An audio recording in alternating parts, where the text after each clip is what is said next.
Thanks very much for staying with us. Time now for Eye on Africa with me, Georgia Calvin-Smith. Tonight, Zambia's opposition leader has been charged with trying to overthrow the government. Hakainde Hichilema was arrested last week after his convoy refused to move out of the way of the president's motorcade. His party says he's being politically persecuted.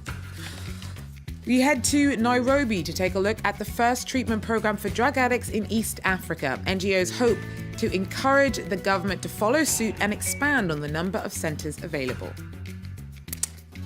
And taste of a township. A chef in one of South Africa's biggest slums tries to shake up the tastes of a community by combining traditional tastes with healthier ingredients. But first, Zambia's opposition leader Hakainde Hichilema has been charged with trying to overthrow the government.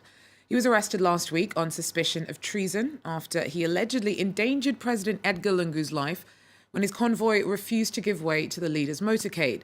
Now, Hichilema's UPND party accuses the government of political persecution. On Tuesday, the initial charges related to the driving incident were changed, and the treason charges now apparently apply to acts committed between last October and this April. Lungu's narrowly beaten Hichilema in two past presidential elections. For a closer look at what's going on here, we're joined by Daniel Tonga.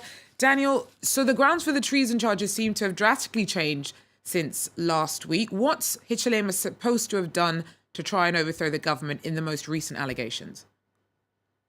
Well, first of all, let me hasten to say that there are a lot of ingredients to treason in the Constitution under the Penal Code. But mainly what constitutes treason in the main is the unlawful attempts to overthrow the government by force or unlawful means, or any attempts to set up an independent state in any party of the country through secession. Or it could be that maybe any person who incites or assists any person to invade Zambia with armed forces, or attempts to procure by force alteration of the law or policies of government. These are the issues actually that really does constitute treason. And I must hasten to say that Hakainde Hichilema and 5 others, when they appeared today at the Lusaka Magistrate Court, did not take plea because they believe that whatever they did not actually constitute treason. And the lawyers actually raised a lot of preliminary issues on the charge, and that's the reason why plea could not. That's the reason why they could not take plea, and the matter has actually been adjourned. So the UPND has been clear that it thinks that the grounds for Hichilema's arrest were flimsy in the first place, and say it's all politically motivated. Is that viewpoint widely shared amongst Zambians? Let me say that people are looking at the arrest of Hakainde Hichilema, president of the United Party for National Development, as a move by President Edgar Lungu to silence Hakainde Hichilema, who has been a critical voice and bitter political rival of the incumbent president. And since the 2016 elections, Mr. Hichilema has refused to recognize the incumbent president on grounds that he stole the presidential elections. The good example is the refusal to recognize Edgar Lungu as the duly elected the president of Zambia. And this is actually that made Hakainde Hichilema of the UPND to refuse to give way when they were heading for a traditional ceremony in the western part of Zambia. And according to police, this action by Hakainde Hichilema had put the president's life in danger.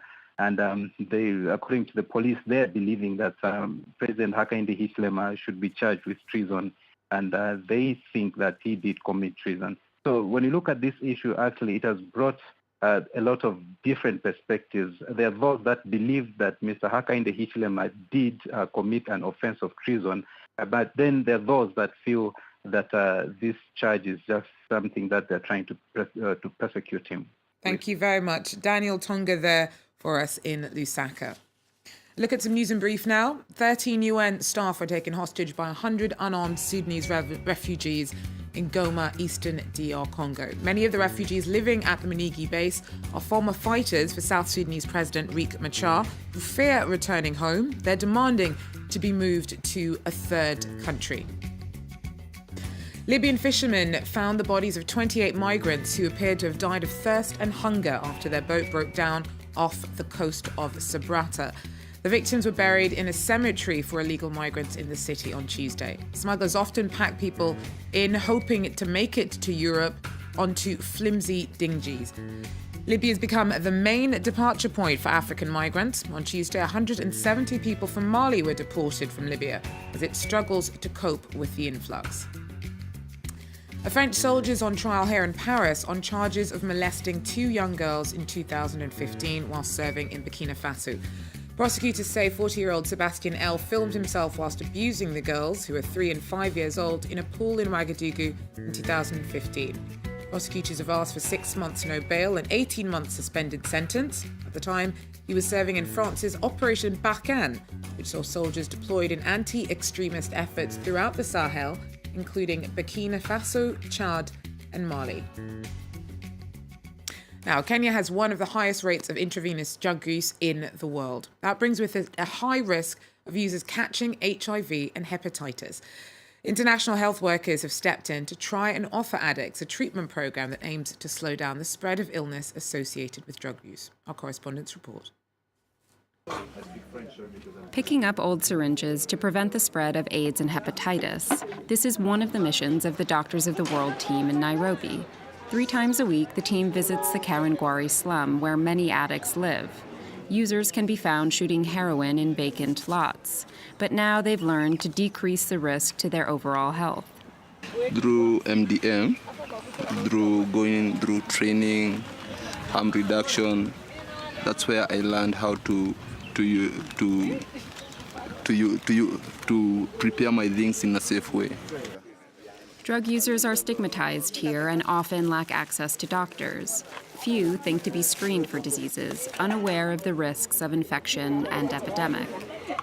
It's a population that needs to be encouraged and to be facilitated to be able to take up the services that are offered in the hospitals. Addicts with AIDS are eligible for care in public institutions, but there are no services for those affected by hepatitis C, even though 30% of drug users carry hep C. Doctors of the World and Doctors Without Borders founded the first center in East Africa to provide heroin users with access to free medicine. This man has come to the clinic daily for over 2 weeks to receive treatment. The medications for hepatitis C here in Africa, they're not very readily available. So what we do, what MSF is doing, is able to lobby for hepatitis C medication. These NGOs hope the government will follow their lead and fund national drug treatment centers. Health workers say there's an urgent need for an expansion of services to prevent potentially devastating epidemics among a high-risk population. Well, a chef in one of South Africa's biggest slums is trying to shake up the tastes of the community. She's combining traditional flavours and dishes with a healthy twist in a bid to encourage locals to make healthier choices. Take a look. This restaurant is in the heart of Cape Town's Khayelitsha township. Chef Abigail Balo-Mokoena offers residents a more balanced diet using local ingredients. She wanted to improve eating habits in townships ever since her brother died of diabetes-related complications 10 years ago. It's fused, yes, with the European influences into it, but the main elements on the dish that speak out will always be element that speaks South African. This dish is called bunny chow, a meat stew mixture poured into a loaf of bread. And this is runaway chicken, an organic chicken cooked with a spicy sauce. Her customers are enthralled. A cooking style and the atmosphere, it's from way back when. It took me back since my grandmother's days. It's common things that we eat daily, but she's made it very differently with very much taste. It is one of the best butter chicken that one can have. So I found it very delicious. It is not too spicy. It is something that will fill you up as well. Abigail wants to open more restaurants in South Africa and abroad. Traveling to any country and be able to order South African as you would be anywhere in the world and order Chinese. I would like to see that. Her many fans will be glad to hear that the chef who is reinventing traditional South African food is also planning to release a cookbook. Dinner time. Is it dinner time? I hope so. Well, that's it, though, for Eye on Africa. Thanks very much for watching us, and do so again if you can. Take care.